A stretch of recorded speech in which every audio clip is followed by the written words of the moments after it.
I met Helena Herndon at a frame shop in Austin. And I had a rather negative experience at this frame shop. And so I feel like it speaks to life that sometimes we go through shitty shit to find the right people. Because we met at that frame shop, I'm like, that's why I went there. Like that's like the pearl of some of the stuff that I go through, that we go through in life. Um, and I brought her on today. I'm so excited to like talk about her gifts and her talents and really just share her story with the world too. So thank you and welcome for accepting the invite. Yeah, thank you. And it's funny because I had a good experience with the framing. They frame my picture well, but it's interesting because even that day was kind of like a spiritual lesson for me because I Mm, remember I had just gotten back from a trip that day and I had this long to-do list. And normally I'm like, okay, like let me do all these things I have to do for the week, like meal prep and clean my apartment and unpack. And I just had this like intuitive feeling. I was like, I really just want to like not do my to-do list and go and get my beautiful new art framed and mm, just like make my house pretty and just do something for me and focus on something that brings me pleasure and joy. And I mm. followed that urge.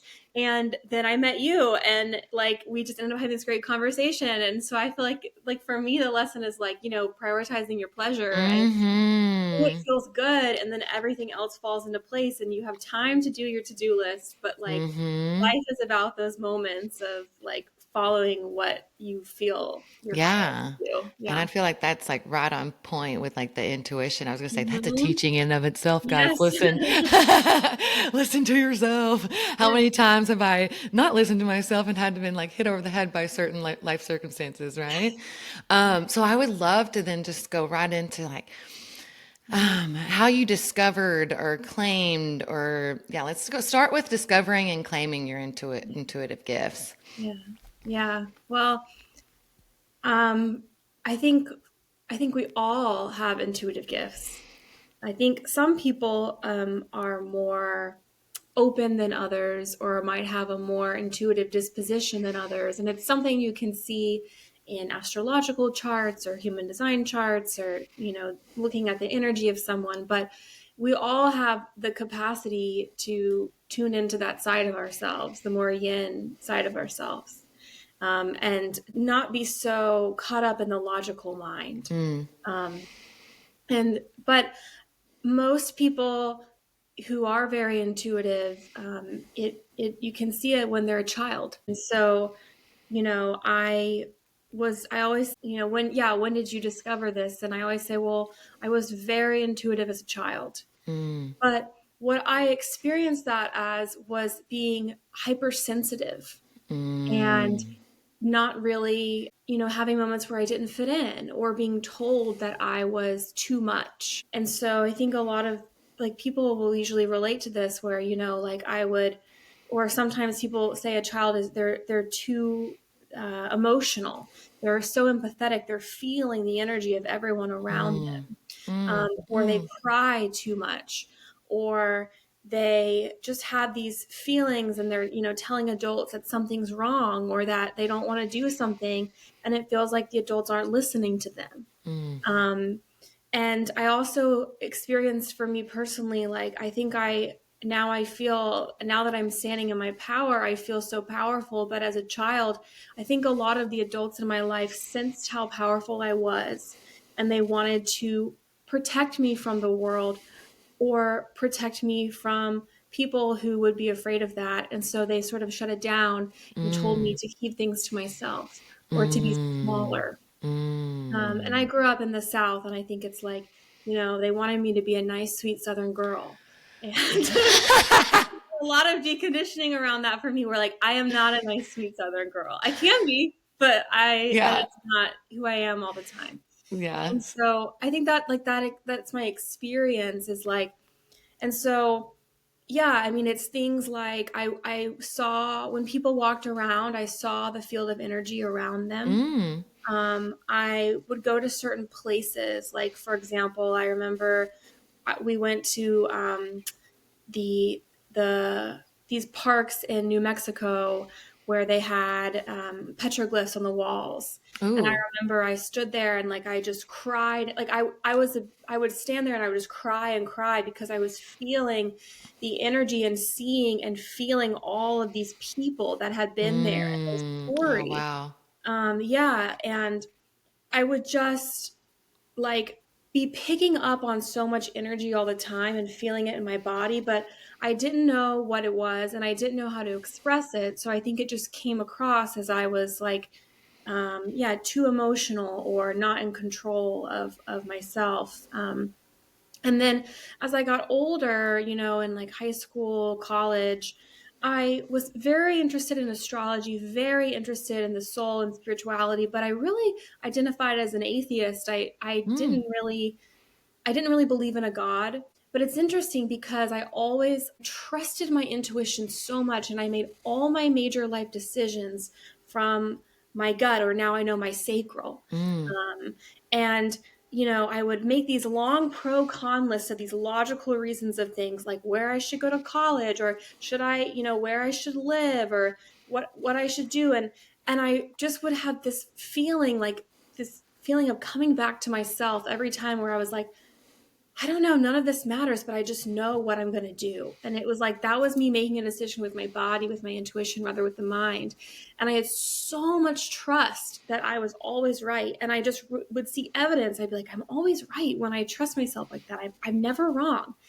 And then when things would happen like eclipses or major energetic events, I didn't even understand what that was at the time, but I knew I could feel the collective energy around me heightened and so Mm. strong. I knew something was going on.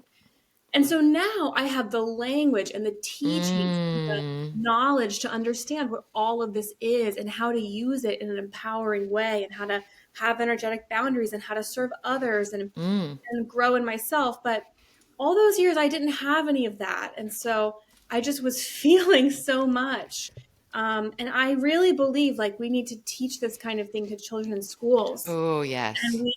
we need to learn how to parent children with these kind of gifts because I really believe as the world evolves and heals into the new world that we're moving into, that this more feminine yin or just more esoteric subtle body energy is the medicine for so much of the imbalance, Mm-hmm. For you know sure. You energy know, in this world. yeah, there's so much that you said that's resonated with me. First off, like whenever you're talking about being an emotional kid, like I had this image of me. It brought tears to my eyes because like I had this image of like 5-year-old me sensing my dad's energy and feeling it in like the moment that they told me they were going to get a divorce. And I was like, Mhm. wow, okay, yeah, so confirmation. I do identify as like a hypersensitive person Yeah. and stuff now too. So it's interesting, those things. And I totally agree with you about like teaching the kids and to not stifle those emotions because I feel like whenever that emotion doesn't have the movement or expression, it gets stuck or stored in the body. And then I feel like that's what also leads to a lot of imbalances, diseases of the mind, or dis-eases of the body, and stuff like that as well. I've seen it manifest in my life. And then, I believe that a lot of the unexpressed anger with my dad, or expressions and stuff also probably contributed to his liver cancer. And Mm. so I don't know, I Mhm. just resonated with it on so many levels. And you said something about energetic boundaries too. Mhm. So I will definitely want to touch on that at some point. But so at what point though in your life did you start to grow the intuitive gifts or like, okay, or like have that or aha moment that I'm like, okay, you know what I mean about the, Yeah. Yeah, so I was really intrigued in these different systems, astrology. I was starting to hear about human design, and I had done a yoga training. I had studied Buddhism, Taoism, like all these. I was always studying. I yeah. remember I would spend like Friday and Saturday nights in college. Like I went out, but I would also spend hours alone in my apartment, skipping class and reading these books. And um, I it was I think 2019, and I have a best childhood friend, And she was always telling me about this friend she had who was an Akashic Records reader. And I was like, oh, I want to try that. But I was a skeptic. Like I Yeah. was like, I really wasn't, I didn't just want to go to anyone and pay money. And I'm really like, I really believe in science. And I was like, astrology feels real to me because planets are real. It feels like a concrete thing that we can track the planets' transits. But something about like seeing a psychic just seems like, what? Like anyone can be a psychic. There's no, it's not grounded. I don't. Mm. And so I was looking for a really good astrologist to give me a really good life reading. And I went down this rabbit hole of kind of, I asked my friend who was my friend's friend who was an Akashic Records reader. And it was one of those things where I had this email chain, like 10 people on this email chain kept referring to me and referring to me to someone. And then finally I found someone who now is one of my teachers who is phenomenal, like a master teacher. And we did Mm. this astrology reading, but she is also a psychic. And in the reading, she like did a little bit of a psychic reading. And I remember I was like, oh, well, let's skip this part because this isn't what I'm paying for.